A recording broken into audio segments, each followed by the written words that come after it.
Olá, muito boa tarde, você internauta, produtor rural que nos acompanha aqui ao vivo no site Notícias Agrícolas. Estamos de volta com os nossos boletins e o destaque é para o setor sucroenergético neste momento, porque a gente traz aí um levantamento feito pela agência de classificação Fitch em relação ao setor sucroenergético neste ano de 2022, né? A gente que teve uma safra 21-22 bastante impactada pelas condições climáticas, apesar de bons preços para as usinas, e agora, neste novo ano, a gente quer tentar entender todo esse cenário, porque é mais um ano, né, de ainda algumas indefinições nesse cenário, apesar de no campo, né, pelo menos por enquanto, ser mais positiva a questão de desenvolvimento das lavouras, com chuvas sendo registradas. Para isso, a gente conversa agora ao vivo, então, com Cláudio Miori, que é diretor da área de finanças corporativas da Fitch. Bom, Cláudio, boa tarde, obrigado pela sua presença aqui com a gente do Notícias Agrícolas, viu? Jonathan, obrigado pelo convite, ao pessoal do Notícias Agrícolas também.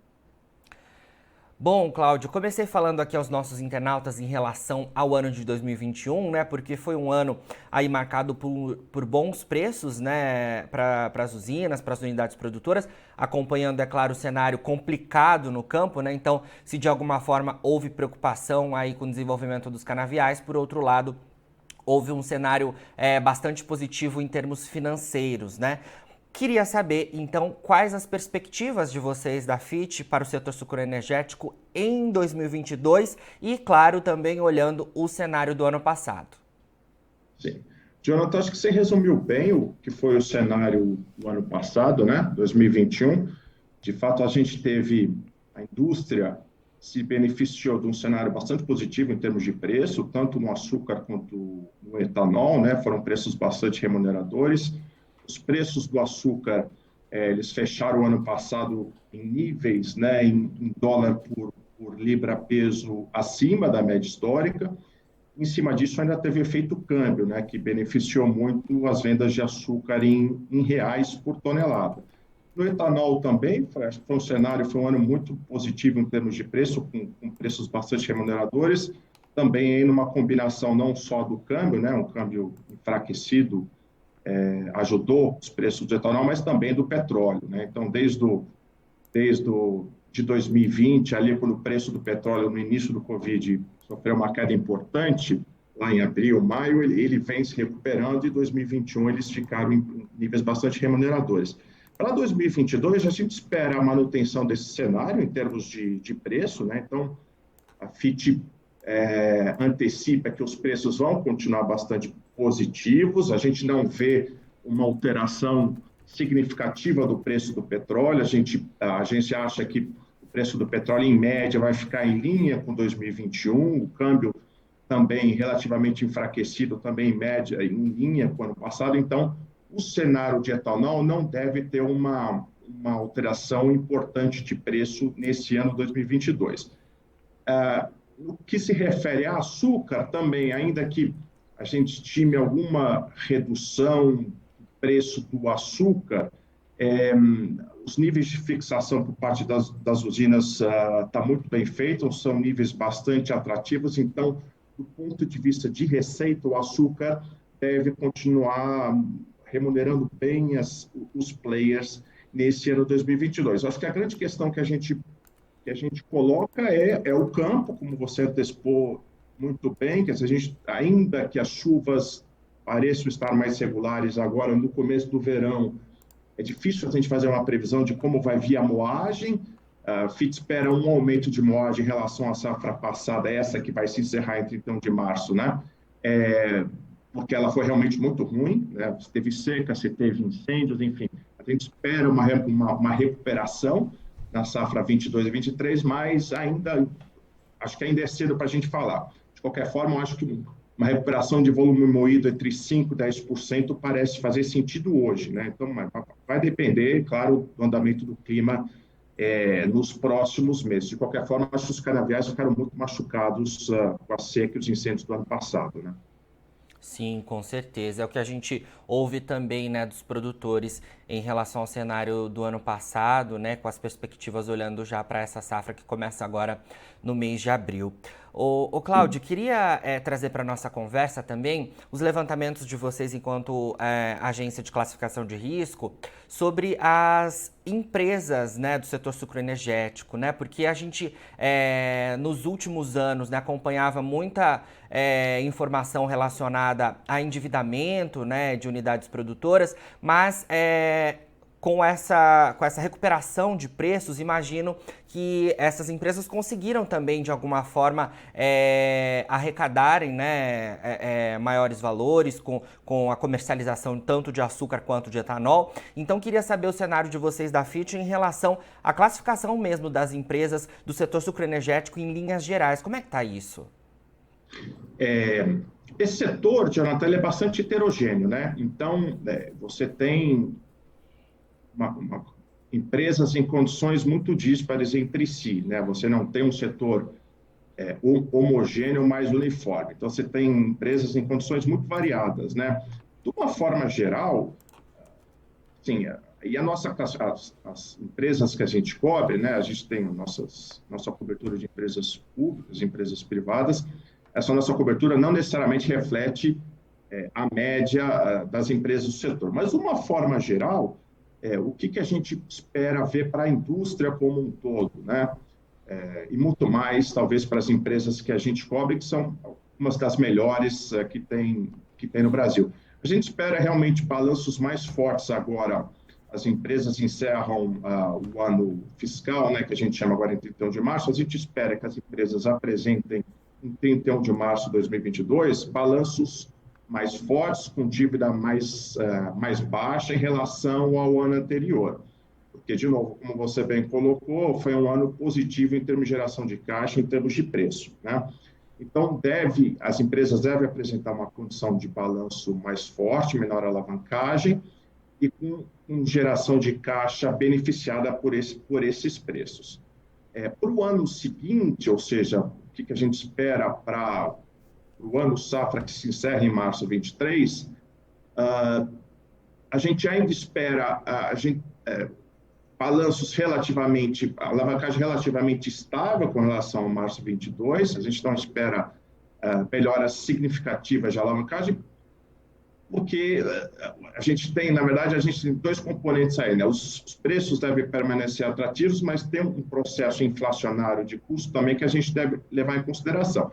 De qualquer forma, acho que muito da eventual melhora ou desempenho dos balanços das companhias em março de 2023 vai depender muito dessa recuperação de moagem também.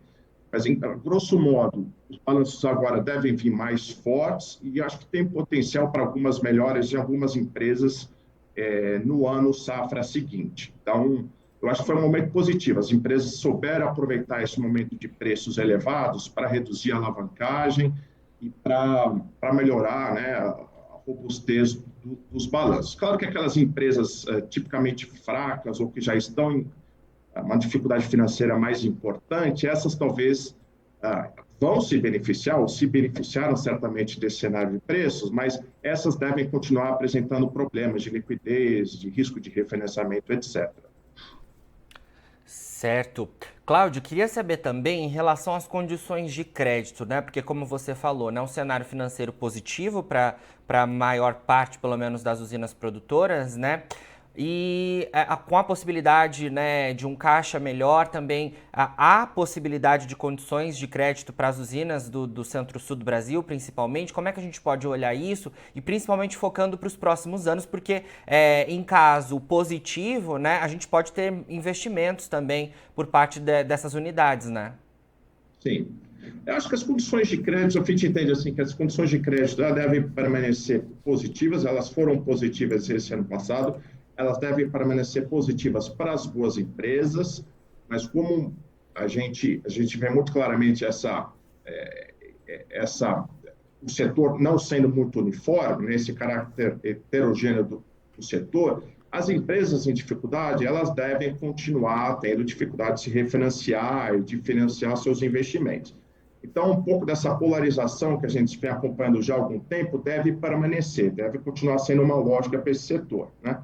As empresas boas sem muitas dificuldades, até porque os bancos ou os agentes financeiros, eles tendem a migrar para os melhores nomes e aquelas em dificuldade devem continuar apresentando dificuldade.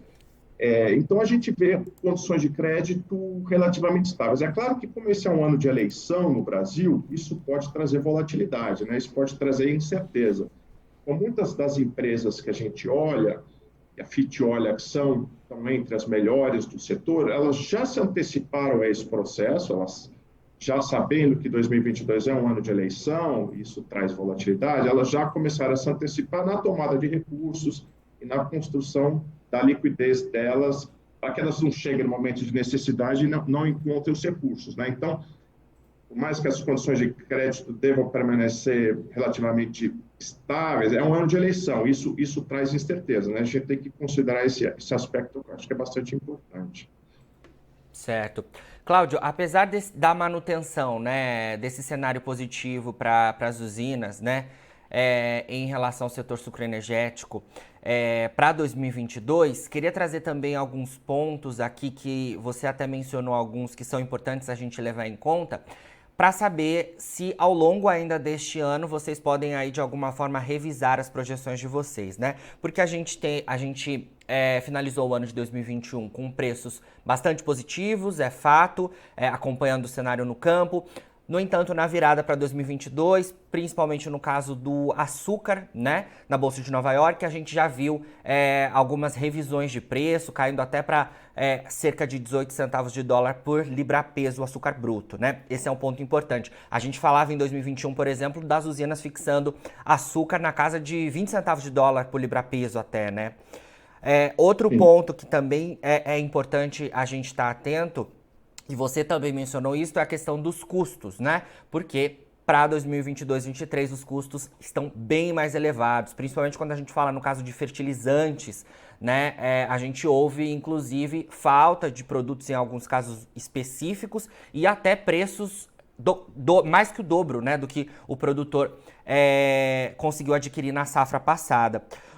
Então, queria, né, nesse cenário aí, trazer esses pontos e queria saber também de você se tem algum outro ponto que vocês da FIT também monitoram em relação ao setor. Perfeito. Acho que a questão de custos é bastante importante, não só em 2021 a gente viu essa escalada dos custos, acho que os insumos são um exemplo clássico, né? Até porque eles são precificados em dólar, né? São referenciados ao dólar, né? Acho que é um ponto importante. Também algumas disrupções na cadeia produtiva, dificuldade de importação de alguns elementos, acho que são pontos importantes que a gente viu ano passado. Isso deve permanecer em 2022. Até porque as usinas, né, as canavieiras, o diesel é um componente importante do custo deles, né, no CCT, que a gente chama. Então, são vários componentes de custo que estão com preços inflacionados, né? Então, isso é um ponto de alerta. Por isso que eu comentei que acho que para a safra que se encerra em março de 2023, existe um potencial de melhoria do fluxo de caixa, mas talvez limitado por essa questão dos custos, né? Mas, de uma forma geral, Jonathan, as classificações elas não seguem. Você mencionou redução recente do açúcar na Bolsa de Nova York, o aumento do petróleo realmente está batendo níveis bastante atrativos, né? Perto de 90 o barril. As classificações elas não seguem esses aumentos e reduções dos preços das commodities, né? Elas tendem a gente tem um princípio aqui na FIT, que é Rating Through the Cycle, a gente dá um rating olhando o ciclo da indústria, né? Então, a gente não aumenta as classificações quando os preços estão baixos, assim como a gente não reduz quando eles estão. A gente não aumenta quando os preços estão altos, a gente não rebaixa as empresas quando os preços estão baixos. De qualquer forma, eu acho que os preços ainda estão bastante remuneradores, por mais que eles tenham caído aí para perto de 18, hoje está um pouco mais alto, as precificações, as posições de hedge de açúcar das usinas têm sido bastante, elas têm feito um bom trabalho nesse sentido. Então, quando você pega os preços em reais, né, ainda são preços muito altos, né?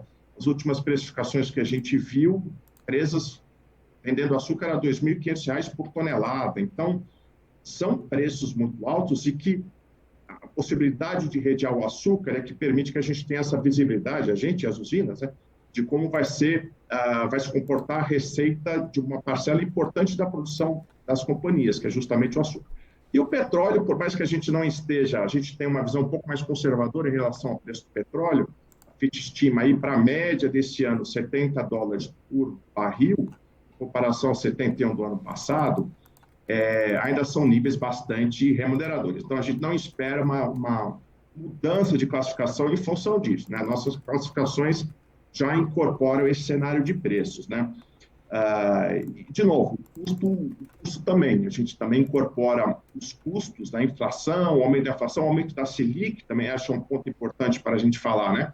Por mais que as condições de crédito a gente entenda que para as boas empresas deva permanecer inalterada, os custos financeiros estão bem mais altos, né? A Selic ela sofreu um aumento importante, só que isso também está incorporado nos nossos modelos, né? Eu não sei se faltou algum ponto em relação a essa última pergunta. Não, perfeito, perfeito. Só queria trazer para a nossa conversa um outro ponto também, Cláudio, relacionado ao etanol, principalmente, né? Porque a gente teve também preços do etanol bastante positivos, né? Durante o ano de 2021, o cenário para esse início de 2022 também é de preços mantidos, pelo menos em patamares que a gente viu no final de 2021, né? Então não há, pelo menos no setor e nas pessoas que eu ouço, né, possibilidade de grandes mudanças aí. É claro que acompanha também o preço do petróleo, caso tenha alguma oscilação mais expressiva, né? No entanto, o cenário é esse. Porém, a gente tem uma informação super recente, né, que na volta do recesso parlamentar, o governo federal pode apresentar aí um projeto de lei em que pode haver mudanças em relação aí o ICMS dos combustíveis. E o setor está acompanhando isso muito de perto, porque pode mudar também essa questão de preços e como o etanol está aqui no mercado interno brasileiro, né? Tanto o etanol hidratado quanto o anidro, que é misturado à gasolina. Queria saber essa informação, se vocês da FIT também estão acompanhando esse cenário e se tem alguma outra novidade em relação ao etanol também. Sim, Jonathan, a gente acompanha todas essas tentativas do governo, né, de reduzir o preço dos combustíveis na bomba. O governo, no ano passado, implementou algumas medidas que, no nosso entendimento, não afetam o setor, são mais paliativas. Me refiro aqui, por exemplo, à venda direto para postos de gasolina por parte das usinas, né? No ano passado, é algo que, sim, o impacto no setor é muito pequeno, porque assim, no final do dia, o que importa no preço da bomba dos combustíveis, né? O etanol vai subir, ele vai cair, muito em linha com o preço da gasolina, cujo preço na refinaria é definido pela Petrobras e que segue uma paridade de importação.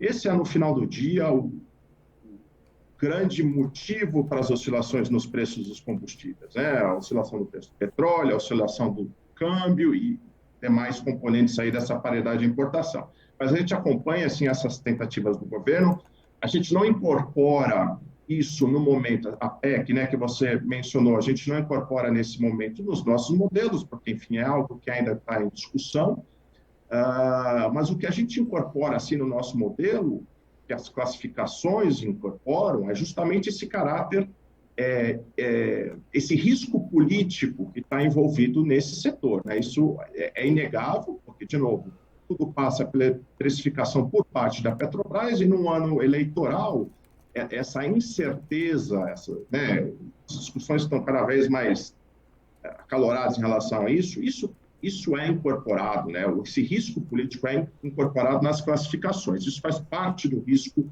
da indústria de etanol, não só canaveira, mas também etanol de milho, né? Então, as classificações carregam isso, esse risco político.